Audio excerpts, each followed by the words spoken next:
জুলাই হত্যাযজ্ঞের পৃথক ৭ মামলায় আনিসুল হক, সালমান এফ রহমান, রাশেদ খান মেনন সহ ৪৫ জনকে আন্তর্জাতিক অপরাধ ট্রাইব্যুনালে হাজির করা হয়েছে। এই মুহূর্তে ট্রাইব্যুনালে আছেন সহকর্মী আফজাল হোসেন। সরাসরি যাচ্ছি তার কাছে। আফজাল, জুলাই আগস্টের হত্যাযজ্ঞের ৭ মামলায় আজকে শুনানির দিন ধার্য রয়েছে। এর মধ্যে একটি মামলা শুনানি হবে আন্তর্জাতিক অপরাধ ট্রাইব্যুনাল ২, আর বাকি ৬টি মামলা শুনানির দিন ধার্য রয়েছে আন্তর্জাতিক অপরাধ ট্রাইব্যুনাল ১-এ। এর মধ্যে ২ নম্বর মামলা ট্রাইব্যুনালের যে মামলার প্রধান আসামি ওবায়দুল কাদের, যিনি পলাতক রয়েছেন, এই মামলায় যারা আসামি রয়েছেন তাদেরকে এরই মধ্যে আন্তর্জাতিক অপরাধ ট্রাইব্যুনালে হাজির করা হয়েছে। তাদেরকে রাখা হয়েছে ট্রাইব্যুনালের গারদখানায়। এই ওবায়দুল কাদেরের এই মামলায় যাদেরকে হাজির করা হয়েছে তাদের মধ্যে রয়েছেন সাবেক আইনমন্ত্রী আনিসুল হক, ফারুক খানকে হাজির করা হয়নি, তিনি অসুস্থ, হাসপাতালে ভর্তি রয়েছেন। হাজির করা হয়েছে দীপুমণি, রাশেদ খান মেনন, হাসানুল হক কিনু, জুনায়েদ আহমেদ পলক, সাবেক প্রধানমন্ত্রী শেখ হাসিনার উপদেষ্টা তৌফিক ইলাহি চৌধুরী, সালমান এফ রহমান, আওয়ামী লীগ নেতা আব্দুর রাজ্জাক, শাহজাহান খান, কামাল আহমেদ মজুমদার,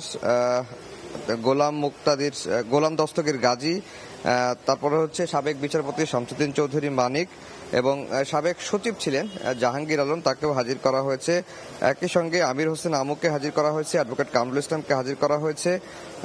তারপরে হচ্ছে হাজি সেলিমের ছেলে, তাকেও ট্রাইব্যুনালে হাজির করা হয়েছে। এছাড়া আরেকটি মামলায় ৩ জনকে হাজির করা হয়েছে। এরকম আমরা যতটুকু তথ্য পেয়েছি যে ৪৭ জনকে আন্তর্জাতিক অপরাধ ট্রাইব্যুনালে হাজির করা হয়েছে। তাদের মামলার আজকে তদন্ত প্রতিবেদন দাখিলের দিন ধার্য রয়েছে। প্রসিকিউশন বলছে তারা সময় আবেদন করবে। বিশেষ করে ওবায়দুল কাদের সহ যে মামলা তদন্ত চলছে, এই মামলার প্রসিকিউশন এর আগে জানিয়েছিল ওবায়দুল কাদের এই মামলার প্রধান আসামি হবেন। তার সঙ্গে থাকবেন ছাত্রলীগের সভাপতি সেক্রেটারি, যুবলীগের সভাপতি সেক্রেটারি এবং স্বেচ্ছাসেবক লীগের সভাপতি সেক্রেটারি। এই আওয়ামী লীগ এবং এর অঙ্গসঙ্গ সহযোগী সংগঠনের যারা নেতৃত্বস্থানীয় রয়েছেন তাদেরকে আলাদা করে একটি মামলার তদন্ত শেষ পর্যায়ে রয়েছে। হয়তো আগামী সপ্তাহে মামলা তদন্ত রিপোর্ট প্রসিকিউশন দাখিল করবেন। আজকে তারা সময় আবেদন করবেন। এর বাইরে শেখ হাসিনার মামলার যুক্তিতর্ক উপস্থাপনের দিন ধার্য রয়েছে।